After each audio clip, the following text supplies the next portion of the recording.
So here's a piece of information that everyone needs to start sharing and talk about. So go watch that video. I think it's important for those that aren't entirely aware of what's maybe going on with TikTok. It'll give them a little more insight. And this also adds kind of a fresh perspective into everything that's happening. And when you realize that the United States only makes up 10% of the user base on TikTok, yeah, they're not going to sell. And he's got a point for that. I will say that this comes at a time when the United States, is faltering really badly as a world leader, right? The United States hasn't really been on top of anything in a long time. Sure, we got military, but we're not that high up anymore. There's a lot of propaganda and a lot of people here in the United States that are pushing this idea that we are superior to all. But we forget that China is not just some third world nation with nothing. They have a lot as well. And that's why, when you see people who are more knowledgeable about global powers, China is kind of a threat to the United States. They can be, because they have the technology. We don't. We haven't made anything here in so long substantially that matters. We just haven't. We don't make our own electronics. We don't really make anything. We don't even make our own cars. So over the years, for the sake of capitalism going stronger, we have sold our country off piece by piece. And now what we have a consumer society that is, in actuality, funneling money to China. We have funded China at this point. And I'm not against helping other nations. I'm not against, paying money out for products that are produced by other countries. But we used to make some stuff here. The other thing I find interesting is how every so often we flip-flop on things in this country. Like at one point, it was, I think during the 1980s, like some of the best stuff you could buy was manufactured in China or Japan when it came to electronics. Some of the best stuff you could get was China and Japan. And then it was like, don't buy those. They're crap, cheap Chinese products. And then, again, I start seeing it as I'm doing a computer build now. It's like all the rage is Japanese produced capacitors and Chinese produced power supplies and chips and stuff, like that. It's really weird to see that. Nowhere do you see quality American products. And that's because our production quality in this country is so crappy. It's so bad. And so this was inevitable to happen.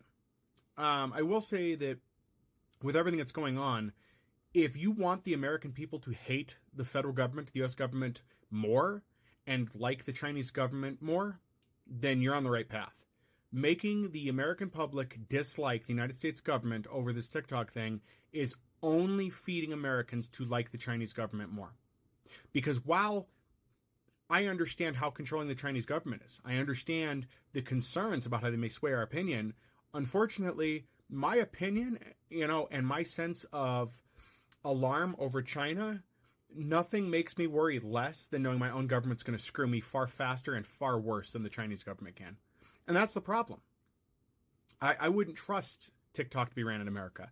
I wouldn't. We've already seen how YouTube goes. So it really is interesting to see how the American government is trying to, this is for your safety, this is for you. And then we see all the other stuff they're doing and they're like, but trust us. And it's like, no, I don't trust you. Well, I don't trust the Chinese government with my data either. The reality is I don't have any data that matters. And yes, there are privacy concerns that should be there. And yes, the advertising stuff is annoying. And I know, to all the tech people that may watch this, I'm a tech person myself. I do understand the dangers. The problem is right now, it doesn't matter. It just doesn't. You're not going to win anybody over by telling about that. I have conversations all the time with people about their privacy and security. They don't care because to them, their shopping data, their financial data, it doesn't matter. And how is it supposed to when there's notice of data breach week after week? I have a son who's in high school. I just got a letter about his information being leaked about a data breach because the company that handles the school data for his school records that was transferring the data, they got hacked. So how are Americans supposed to care about data breaches when their data has been breached more than 10 times in a year? Or I should say at least 10 times in a year.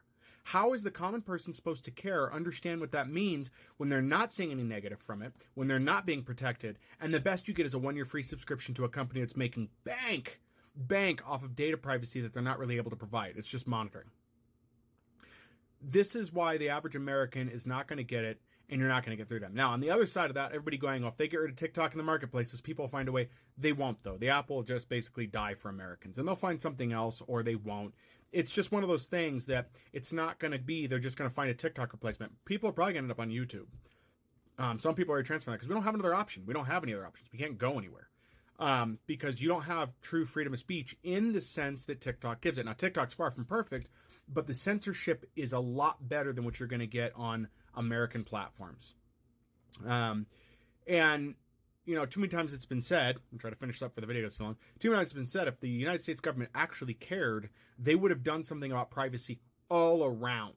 But this is specifically targeted at ByteDance and TikTok. So they don't care about our safety and security. It's money they want.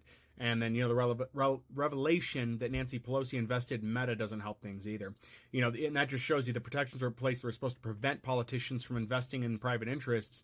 That was useless and meaningless. It was just a bill for show is what it was. So anyway, guys, what are your thoughts on this, and where do you see things going?